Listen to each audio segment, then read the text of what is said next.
Hello ਸਾਰਿਆਂ ਨੂੰ Ruby ਦੀ ਪਿਆਰ ਭਰੀ ਸਤਿ ਸ਼੍ਰੀ ਅਕਾਲ। ਅਤੇ ਮੈਂ ਉਮੀਦ ਕਰਦੀ ਹਾਂ ਕਿ ਤੁਸੀਂ ਮੇਰੇ ਇਸ ਚੈਨਲ 'ਤੇ ਪੰਜਾਬੀ ਕਹਾਣੀਆਂ ਸੁਣਦੇ ਅਤੇ ਪਸੰਦ ਕਰਦੇ ਹੋਵੋਗੇ। ਮੈਂ ਅੱਜ ਤੁਹਾਡੇ ਲਈ ਨਾਨਕ ਸਿੰਘ ਦੀ ਲਿਖੀ ਹੋਈ ਕਹਾਣੀ ਕੱਲੋ ਲੈ ਕੇ ਹਾਜ਼ਰ ਹਾਂ। ਮੇਰਾ ਛੋਇਆ ਨਾਵਲ ਬਹੁਤ ਚਿਰ ਤੋਂ ਅਧੂਰਾ ਸੀ। ਕਈ ਵਾਰ ਇਸ ਨੂੰ ਆਰੰਭਿਆ ਅਤੇ ਕਈ ਵਾਰ ਮੁਕਾਇਆ, ਪਰ ਇਹ ਮੇਰੀ ਮਨਮਰਜ਼ੀ ਦਾ ਨਾ ਬਣ ਸਕਿਆ। ਇੱਕ ਹੋਰ ਭੁੱਲ ਮੈਥੋਂ ਇਹ ਹੋਈ ਕਿ ਲਿਖਣ ਤੋਂ ਬਹੁਤ ਚਿਰ ਪਹਿਲਾਂ ਮੈਂ ਇਸ ਦਾ ਇਸ਼ਤਿਹਾਰ ਦੇ ਚੁੱਕਾ ਸਾਂ। ਕਾਲੇ ਪਾਠਕਾਂ ਨੇ ਮੈਨੂੰ ਤੰਗ ਕਰ ਰੱਖਿਆ। ਮੈਂ ਇਸ ਨੂੰ ਛੇਤੀ ਤੋਂ ਛੇਤੀ ਮੁਕਾਉਣਾ ਚਾਹੁੰਦਾ ਸਾਂ, ਪਰ ਇਹ ਹਨੂੰਮਾਨ ਦੀ ਪੂੰਛ ਵਾਂਗ ਵੱਧਦਾ ਹੀ ਜਾਂਦਾ ਸੀ। ਮੁੱਕਣ ਦਾ ਨਾਂ ਹੀ ਨਹੀਂ ਸੀ ਲੈਂਦਾ। ਇਸ ਦੇ ਨਾ ਮੁੱਕਣ ਦਾ ਸਭ ਤੋਂ ਵੱਡਾ ਕਾਰਨ ਇੱਕ ਹੀ ਸੀ, ਅਤੇ ਇਹਨੂੰ ਉਹੀ ਸਮਝ ਸਕਦੇ ਹਨ ਜਿਹੜੇ ਗ੍ਰਹਿਸਥ ਦੇ ਗਹਿਰੇ ਦਲਦਲ ਵਿੱਚ ਗਲ-ਗਲ ਫਾਥੇ ਹੋਣ। ਐਤਕੀ ਮੈਂ ਕਚੀਚੀ ਖਾ ਕੇ ਇਸ ਕੰਮ ਨੂੰ ਲੱਗਣਾ ਚਾਹੁੰਦਾ ਸਾਂ, ਪਰ ਘਰ ਦੇ ਚਿੜੀਆ ਘਰ ਵਿੱਚ ਇਹ ਕੰਮ ਹੋਣਾ ਅਸੰਭਵ ਸੀ। ਮੈਂ ਇਸ ਸਾਰੇ ਖਲਜਗਣ ਵਿੱਚੋਂ ਦਰਜਨ ਕੁ ਦਿਨ ਅਤੇ 2 ਦਰਜਨ ਰੁਪਏ ਬਚਾ ਕੇ ਕਿਸੇ ਸਸਤੇ ਜਿਹੇ ਪਹਾੜ 'ਤੇ ਜਾਣ ਦੀ ਸਲਾਹ ਕੀਤੀ। ਅਖੀਰ 8 ਜੁਲਾਈ 1936 ਨੂੰ ਮੈਂ ਧਰਮਸ਼ਾਲਾ ਜਾਣ ਲਈ ਪਠਾਨਕੋਟ ਦੀ ਗੱਡੀ ਸਵਾਰ ਹੋ ਗਿਆ। ਉੱਥੇ ਪਹੁੰਚ ਕੇ ਮੈਂ ਆਪਣੇ ਇੱਕ ਰਾਮਗੜੀਆ ਮਿੱਤਰ ਕੋਲ ਉਤਾਰਾ ਕੀਤਾ ਅਤੇ ਝੱਟ-ਪੱਟ ਲਿਖਾਈ ਦਾ ਕੰਮ ਆਰੰਭ ਕਰ ਦਿੱਤਾ। ਘਰ ਇੱਕ ਮੁਹੱਲੇ 'ਚ ਸੀ ਅਤੇ ਮੇਰਾ ਮਿੱਤਰ ਘਰ 'ਚ 1.25 ਲੱਖ ਹੀ ਸੀ। ਆਂਢ ਗੁਆਂਢ ਬਹੁਤ ਸਾਰੇ ਟੱਬਰਦਾਰਾਂ ਦੇ ਘਰ ਸਨ।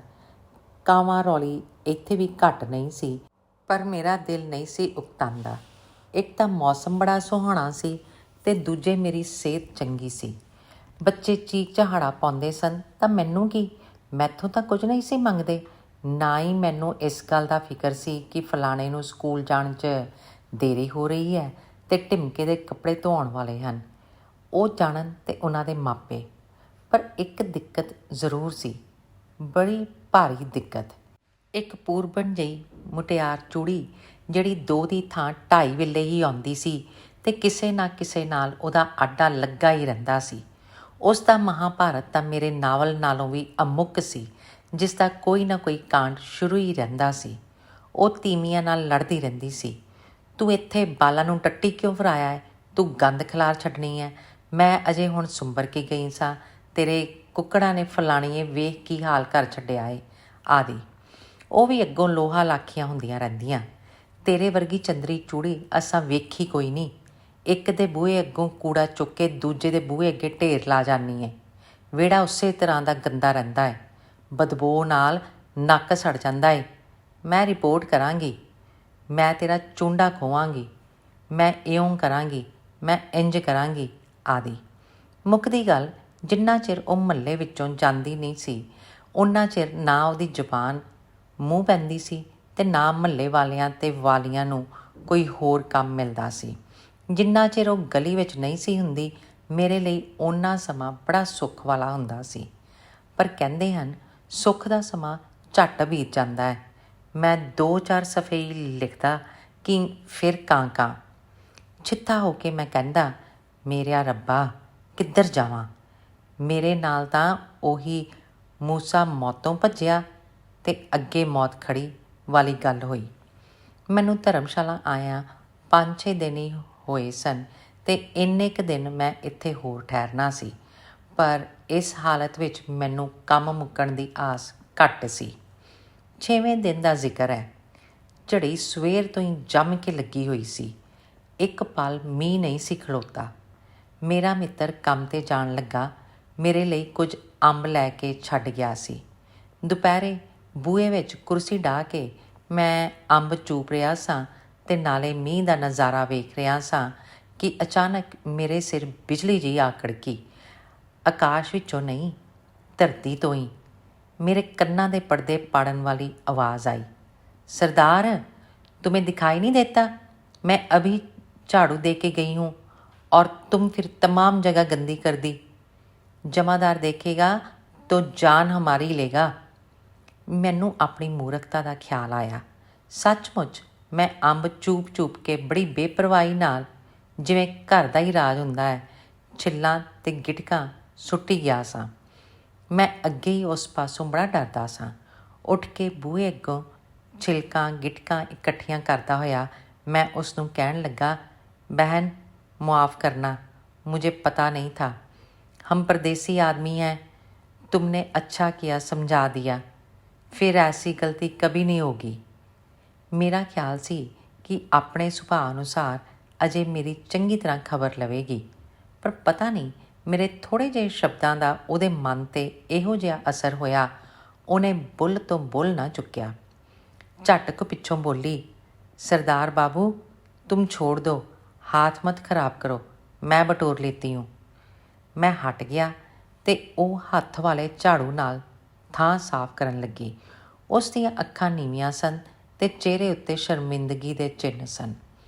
दूसरे दिन जद वो आई तो सब तो पहला मेरा वेड़ा झाड़न लगी, जिहड़ा उन्हें पहली बार झाड़िया सी। अगे रोज़ मेरा मित्र ही कूड़ा हूंज के लागे दे ढेर ते सुੱਟ ਆਉਂਦਾ ਸੀ। ਜਿਹੜੀਆਂ ਅੱਠੇ ਪੈਰ ਉਹਦੇ ਸਿਰ ਸਵਾਰ ਰਹਿੰਦੀਆਂ, ਉਹਨਾਂ ਦੇ ਵਿਹੜੇ ਗੰਦੇ ਰਹਿੰਦੇ ਸਨ ਤੇ ਵਿਚਾਰੇ ਚੁੱਪ ਚਪੀਤਿਆਂ ਦੇ ਵਿਹੜੇ ਨੂੰ ਕਿਹਨੇ ਝਾੜਨਾ ਸੀ। ਮੈਂ ਉਸ ਦੀ ਉਚੇਚੀ ਮਿਹਰਬਾਨੀ ਬਾਰੇ ਹੀ ਸੋਚ ਰਿਹਾ ਸਾਂ कि वो बूहे कोल आके कहन लगी, सरदार बाबू और कूड़ा हो तो बाहर फेंक दो, मैं डाल लूँ। नहीं और तो नहीं है, कह के मैं अपने ध्यान लिखण च लगा रहा। पैड दा वर्का पाड़ के मैं जद रखन लगा तो एवें मेरा ध्यान बूहे वल गया।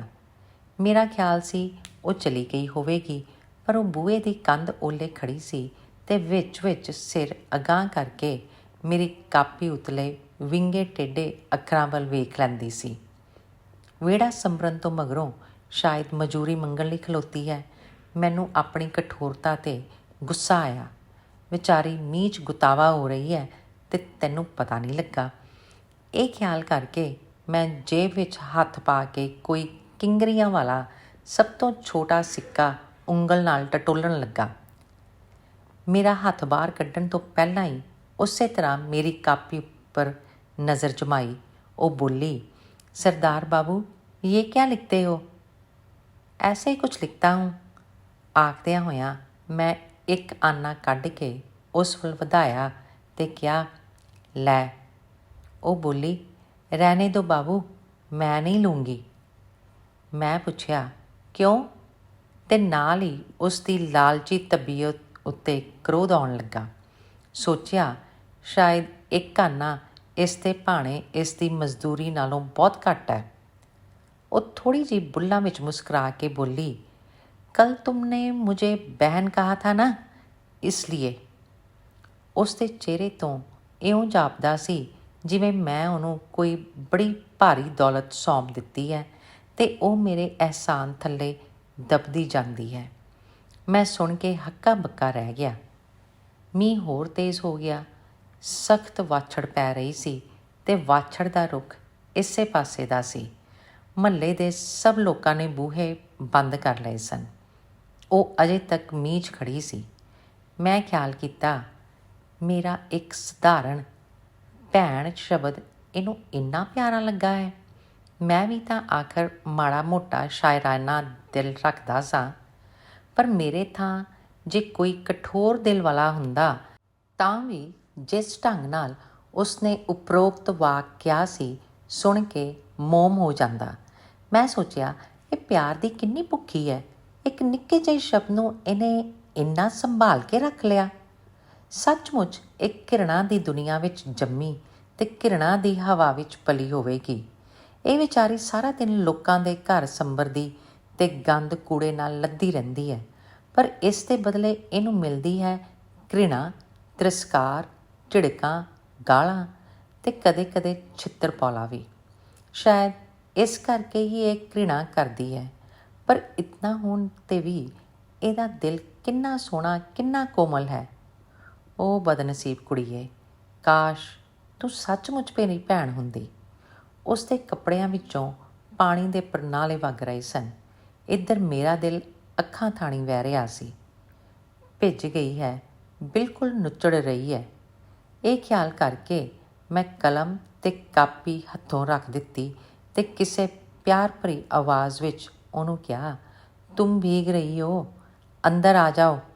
ਉਸਨੇ ਨਜ਼ਰ ਭਰ ਕੇ ਇੱਕ ਵਾਰ ਮੇਰੇ ਵੱਲ ਤੱਕਿਆ ਤੇ ਫਿਰ ਆਪਣੇ ਸਰੀਰ ਵੱਲ। ਉਹ ਅੰਦਰ ਨਾ ਆਈ ਤੇ ਨਾ ਹੀ ਮੂੰਹੋਂ ਕੁਝ ਬੋਲੀ। ਮੈਂ ਚਾਹੁੰਦਾ ਸਾਂ ਕਿ ਮੀਂਹ ਹੌਲਾ ਹੋਵੇ ਤੇ ਵਿਚਾਰੀ ਚਲੀ ਜਾਵੇ, ਪਰ ਇਹ ਕੰਮ ਮੇਰੇ ਵੱਸ ਦਾ ਨਹੀਂ ਸੀ। ਮੈਂ ਫਿਰ ਉਹਨੂੰ ਕਿਹਾ, ਅੱਛਾ ਤੋ ਮੇਰਾ ਛਾਤਾ ਲੈ ਜਾਓ। ਐਤਕੀ ਉਹਦੀ ਜ਼ੁਬਾਨ ਖੁੱਲ੍ਹੀ। ਕਹਿਣ ਲੱਗੀ, सरदार बाबू हम लोग तो इसी तरह पानी में भीगा करते हैं, मैं चली जाऊंगी। मैं जिद दे लहजे विच किया, थोड़ी देर के लिए अंदर आकर बैठ जाओ, जब बारिश ठहर जाएगी तो चली जाना। शायद उसकी अंदर आउण दी सलाह हुई, पर अंदर स्टोव, पिरचां प्यालियां ते 2-4 भांडे खिलरे वेख के बोली, यहाँ तो सरदार तुम रोटी बनाते हो। मैं उत्तर दिता, तो क्या हर्ज है, ये बर्तन किसी और के तो नहीं, तुम्हारे भाई के हैं। ਐਉਂ ਜਾਪਦਾ ਸੀ ਕਿ ਮੇਰਾ ਇਹ ਵਾਕ ਸੁਣ ਕੇ ਉਹਦੀ ਨਾੜ ਵਿੱਚ ਖੁਸ਼ੀ ਦੇ ਸੋਮੇ ਵਹਿ ਤੁਰੇ। ਇੱਕ ਵਾਰ ਇੱਧਰੋਂ ਉੱਧਰੋਂ ਤੱਕ ਕੇ ਕਿ ਕੋਈ ਵੇਖਦਾ ਤਾਂ ਨਹੀਂ, ਉਹ ਝਾੜੂ ਨੂੰ ਬਾਹਰ ਕੰਧ ਨਾਲ ਖੜਾ ਕਰਕੇ ਅੰਦਰ ਲੰਘੀ, ਪਰ ਦਲੀਜ਼ ਦੇ ਕੋਲ ਹੀ ਸਾਹਮਣੇ ਤਾਕ ਨਾਲ ਲੱਗ ਕੇ ਖਲੋ ਗਈ, ਕੇਵਲ ਮੀਂਹ ਦੇ ਬਚਾਅ ਲਈ। ਇਸ ਵੇਲੇ ਉਹ ਕੰਬ ਰਹੀ ਸੀ। ਮੈਂ ਚਾਹੁੰਦਾ ਸਾਂ ਕਿ ਉਹ ਹੋਰ ਅਗਾਂਹ ਆ ਜਾਵੇ, ਮੰਜੇ 'ਤੇ ਨਹੀਂ ਤਾਂ ਘੱਟੋ ਘੱਟ ਭੁੰਜੇ ਵਿਛੀ ਦਰੀ 'ਤੇ ਤਾਂ ਬੈਠ ਜਾਵੇ, ਪਰ ਮੈਂ ਉਸ ਨੂੰ ਮਜਬੂਰ ਨਾ ਕਰ ਸਕਿਆ। ਉਹ ਉਸੇ ਤਰ੍ਹਾਂ ਬਾਹਾਂ ਹਿੱਕ ਨਾਲ ਲਾਈ ਕੰਬਦੀ ਹੋਈ ਬੋਲੀ, ਸਰਦਾਰ ਬਾਬੂ। ਮੈਂ ਉਸ ਦੀ ਗੱਲ ਨੂੰ ਵਿੱਚੋਂ ਟੋਕ ਕੇ ਕਿਹਾ, ਭਾਈ ਨੂੰ ਸਰਦਾਰ ਨਹੀਂ ਕਹਿਣਾ ਚਾਹੀਏ ਪਗਲੀ। ਉਹ ਪਹਿਲਾਂ ਤਾਂ ਸੰਗੀ, ਫਿਰ ਬੋਲੀ, भाई तुम कहाँ रहते हो। मैं उत्तर दिता, अमृतसर में। तो फिर मैं उस तो पूछया, तुम्हारा नाम क्या है। वो बोली, कल्लो। फिर कहन लगी, यहाँ कितने दिन और रहोगे। मैं क्या, 5-6 दिन और रहूँगा, पर इस मकान से कल ही चला जाऊँगा। इस जगह बहुत शोर रहता है। वो कुछ चिर चुप कर रही, पता नहीं की सोचती रही, फिर आखन लगी, ये क्या लिखा करते हो। किताबें लिखता हूँ कल्लो। किताबों के हरफ तो दूसरी तरह के होते हैं, ये भी उसी तरह के हो जाएंगे। मशीन में डालने से। हाँ। अमृतसर में पानी पड़ता है। बहुत कम पड़ता है। वहाँ तुम्हारा कौन कौन है। घर वाली है, बच्चे भी हैं। मींह कुछ मट्ठा हो गया वेख के वो बोली, अच्छा भाई अब जाऊंगी, अभी बहुत काम करना है। ਤੇ ਉਹ ਚਲੀ ਗਈ। ਇਸ ਤੋਂ ਬਾਅਦ ਮੈਂ ਜਿੰਨੇ ਦਿਨ ਉੱਥੇ ਰਿਹਾ ਬੜੇ ਆਰਾਮ ਨਾਲ ਰਿਹਾ। ਉਹ ਕੱਲੋ ਜਿਹੜੀ ਅੱਗੇ ਤੂਫਾਨ ਮੇਲ ਬਣੀ ਰਹਿੰਦੀ ਸੀ, ਹੁਣ ਚੁੱਪ ਚਪੀਤੀ ਆਉਂਦੀ, ਸਾਰਿਆਂ ਦੇ ਵਿਹੜੇ ਚੰਗੀ ਤਰ੍ਹਾਂ ਬੁਹਾਰਦੀ, ਤੇ ਜੇ ਕਿਸੇ ਦਾ ਥਾਂ ਕੁ ਥਾਂ ਕੁਝ ਕੂੜਾ ਖਿਲਰਦਾ ਤਾਂ ਵੀ ਅਲਫੋਂ ਬੇ ਤੱਕ ਨਾ ਕਹਿੰਦੀ। ਜੇ ਕਿਸੇ ਮੁੰਡੇ ਨੂੰ ਉੱਚਾ ਬੋਲਦਾ ਵੇਖਦੀ ਤਾਂ ਕਹਿੰਦੀ, ਸ਼ੋਰ ਮਤ ਕਰੋ, ਉਧਰ ਸਰਦਾਰ ਬਾਬੂ ਲਿਖ ਰਹੇ ਹੈ। ਸਭ ਤੋਂ ਪਹਿਲਾਂ ਉਹ ਮੇਰੇ ਵਿਹੜੇ ਦੀ ਸਫਾਈ ਕਰਦੀ ਤੇ ਜਾਣ ਲੱਗੀ 2 ਘੜੀਆਂ ਮੇਰੇ ਬੂਹੇ ਅੱਗੇ ਖਲੋ ਕੇ ਚਲੀ ਜਾਂਦੀ। ਜਿੰਨੇ ਦਿਨ ਮੈਂ ਰਹਿਣਾ ਸੀ ਬੀਤ ਗਏ ਤੇ ਮੇਰੇ ਨਾਵਲ ਦਾ ਕੰਮ ਵੀ ਮੇਰੇ ਖਿਆਲ ਅਨੁਸਾਰ ਸਫਲਤਾ ਨਾਲ ਸਮਾਪਤ ਹੋਇਆ। ਜਿਸ ਦਿਨ ਮੈਂ ਜਾਣਾ ਸੀ ਉਸ ਤੋਂ ਪਹਿਲੇ ਦਿਨ ਉਹ ਅੱਗੇ ਵਾਂਗ ਹੀ ਮੇਰੇ ਪਾਸ ਆਈ ਤੇ ਆਉਂਦੀ ਹੀ ਬੋਲੀ, ਕੱਲ ਚਲੇ ਜਾਓਗੇ ਭਾਈ। ਹਾਂ ਕੱਲੋ, ਕੱਲ ਚਲਾ ਜਾਊਂਗਾ। ਕਹਿਣ ਤੋਂ ਬਾਅਦ ਮੈਂ ਉਸਨੂੰ ਕਿਹਾ, ਕੱਲੋ ਜਰਾ ਇਧਰ ਆ। ਉਹ ਬਿਨਾਂ ਹਿਚਕਿਚਾਹਟ ਮੇਰੇ ਪਾਸ ਆ ਗਈ। ਮੈਂ ਪਿਆਰ ਭਰਿਆ ਹੱਥ ਉਸ ਦੇ ਸਿਰ 'ਤੇ ਫੇਰਦਿਆਂ ਹੋਇਆਂ ਉਸ ਦੀ ਤਲੀ 'ਤੇ 1 ਰੁਪਇਆ ਰੱਖ ਦਿੱਤਾ। ਉਸ ਨੇ ਮੋੜਨਾ ਚਾਹਿਆ, ਪਰ ਮੇਰੇ ਮੂੰਹੋਂ ਇਹ ਸੁਣ ਕੇ, तुम्हें नहीं, मैं अपनी बहन को देता हूँ, उसने प्रसन्नता नाल लै लिया। दूजे दिन सवेरे 8:30 वजे मैं समान बन के मोटर की छत ते रखवा दिता ते आप अपनी सीट ते बैठ गया। अपने मेज़बान मित्र तो विदा लैके मैं उसनों टोर दिता सी, क्योंकि उन्हें 9 वजे काम ते पुजना सी। ड्राइवर ने इंजन चालू कर दिता। अचानक मेरी नज़र दूरों भज्जी आउंदी कल्लो ते पई। ਉਸ ਦੇ ਸਿਰ 'ਤੇ ਕੁਝ ਚੁੱਕਿਆ ਹੋਇਆ ਸੀ ਅਤੇ ਸਾਹ ਹੋਈ ਉਹ ਆ ਰਹੀ ਸੀ। ਡਰਾਈਵਰ ਦੀ ਬਾਂਹ ਟੁੰਬ ਕੇ ਮੈਂ ਮਿੰਨਤ ਨਾਲ ਕਿਹਾ, ਬੜੀ ਮਿਹਰਬਾਨੀ ਹੋਵੇਗੀ, ਸਿਰਫ 1 ਮਿੰਟ।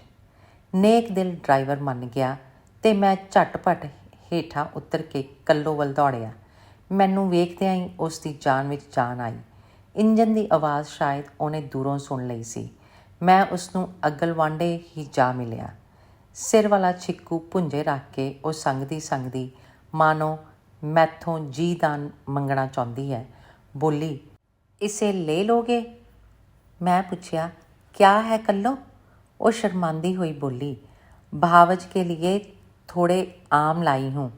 ते फिर रता नहर के बोली, अपनी कसम भाई, मैंने इनको छुआ नहीं है।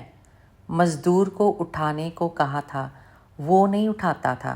बोला, मेहतर की चीज़ हम कैसे छुएंगे?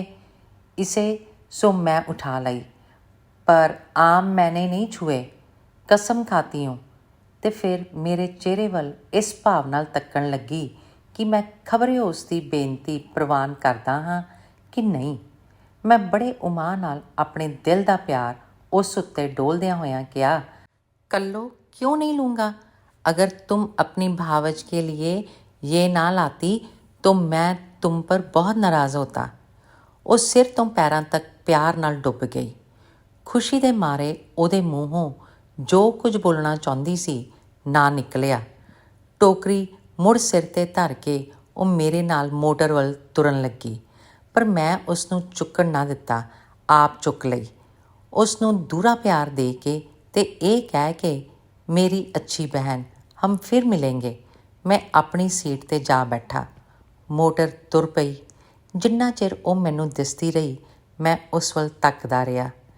ਕੱਲੋ ਨਹੀਂ, ਉਸ ਦਾ ਬੁੱਤ ਮੈਨੂੰ ਸੜਕ ਦੇ ਕੰਢੇ ਖੜਾ ਦਿਸਦਾ ਰਿਹਾ ਤੇ ਅੰਤ ਇਹ ਬੱਦਲਾਂ ਦੀ ਧੁੰਦ ਵਿੱਚ ਅਲੋਪ ਹੋ ਗਿਆ। ਧੰਨਵਾਦ। ਉਮੀਦ ਕਰਦੀ ਹਾਂ ਕਿ ਤੁਸੀਂ ਇਹ ਕਹਾਣੀ ਪਸੰਦ ਕਰੋਗੇ।